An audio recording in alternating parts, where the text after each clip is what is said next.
Hi everyone! For this video we're going to talk about yarn overs and how to do them properly. Yarn overs tend to confuse people. So in the UK they actually have a different abbreviation for every type of yarn over. They all do exactly the same thing. Yarn over means the yarn goes over the top of the needle one time. But in the UK, whether you're going to knit or knit to purl or purl to purl or purl to knit, each one has a different abbreviation. So we're going to talk about how to do those different stitches. Not difficult. Again, your yarn needs to go over the top of the needle one time. So we're going to start with a knit to a knit. I'm just going to get to a spot here. So this is a knit stitch and my next stitch is knit. Okay, so you have to look at your pattern and find out what your next stitch is to know how to do this properly. But from a knit to knit, I'm just going to wrap my yarn around the needle as though I were in a stitch, but I'm really not. And then do my next stitch. Frequently your next stitch is going to be a decrease. The reason for that is because the yarn over is an increase. So there's my yarn over. You can see that there's nothing underneath it there. See that there? Okay, so that's my yarn over for a knit to a knit. Next we'll do a purl to a purl. So I have a purl stitch. My next stitch is a purl. And again, I'm going to go over the top of the needle, but to purl my yarn has to be in front, so I'm bringing it back around to the front.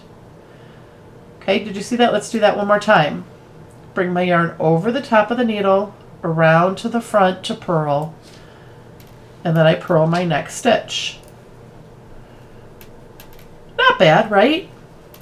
The next one I want to do is from knit to purl. So I'm at a knit stitch. My next stitch over here is a purl. This one's the one that's a little bit tricky to most people. They think I'm wrapping it twice. I'm really not. So I'm going to go all the way around the needle just like if it were a knit. Right? So yarn over the top of the needle. See that one time? But now I have to purl, so I have to bring my yarn to the front of the work so I'm in position to purl. Let's do it one more time. Yarn around the needle and then to the front to purl. So it feels like you're doing it twice. You're really not. And again, it's just once over the top of the needle. That's the important thing. Okay, now I'm on a purl, and my next one is a knit. So on this one, you're going to feel like you're not doing much at all, and you're kind of not.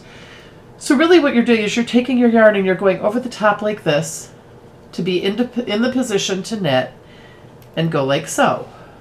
And then knit the stitch with the yarn in the back. And see that?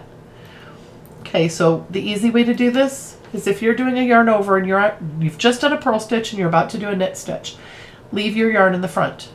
Just leave it there. Don't try to bring it over. I mean, whether I'm holding it here or I'm holding it here, it's the same thing, right? So leave it in the front like that. Put your needle in to knit the next stitch and then watch what's happening. See how my yarn is coming over the top of the needle right here? One more time. The yarn comes over the top of the needle just like that, and I knit. And now I have a yarn over. So when you do these stitches, you're going to find that some yarn overs are a little bit bigger and some are a little bit smaller. Don't worry about that. You know, one of my favorite sayings is back away from your knitting. That means stop looking at it so close. And if you can tell that your holes are just a slightly different size, you are way too close to your knitting. I hope this helps you with your yarn overs. If it does, let me know. Leave a comment. And happy knitting, everyone.